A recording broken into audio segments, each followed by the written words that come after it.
And we're back to learning Photoshop in the year day 90. Let me show you how we can use these 5 images to create kind of like a wedding collage. We're gonna keep it simple at first. I have the rulers right here and I can drag these guides out of there and I want to put them in center. If you don't see your rulers, just press Ctrl R.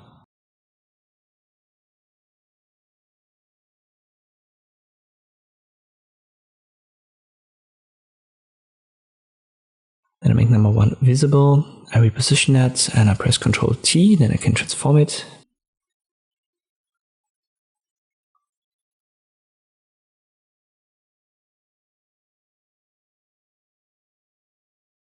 That should be alright. Once I've got it, I use our frame tool.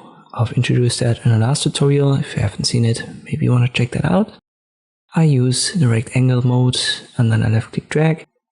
The guides help me. I want to make sure that I don't have a stroke.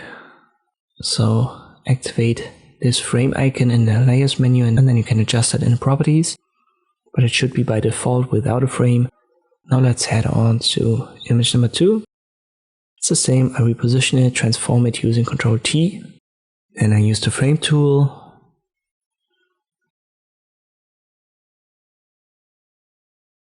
Make sure that I don't have a stroke. I have to do that 2 more times. But let me use image number 3 for the center. So I go to number 4, then number 5. Yet again, Ctrl T to transform.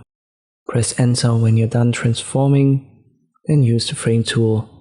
You're on the rectangle mode, they don't have a frame.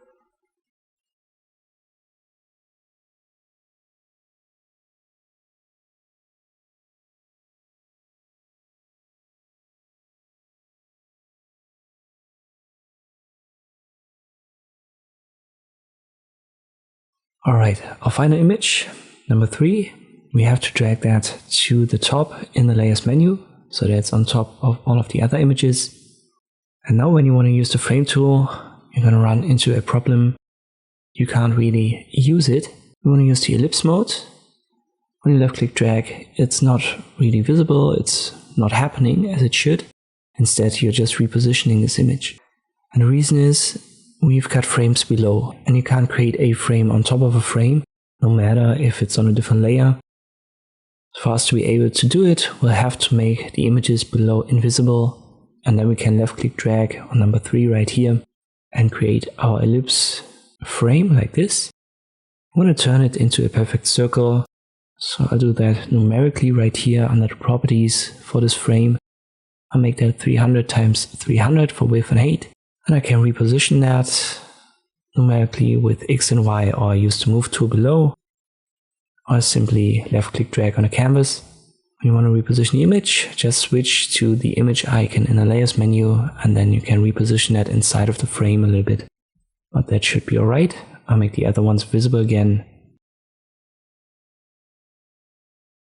And this is how you can create such a wedding collage using the frame tool. Hope this video was helpful, thank you for watching and I'll see you next time.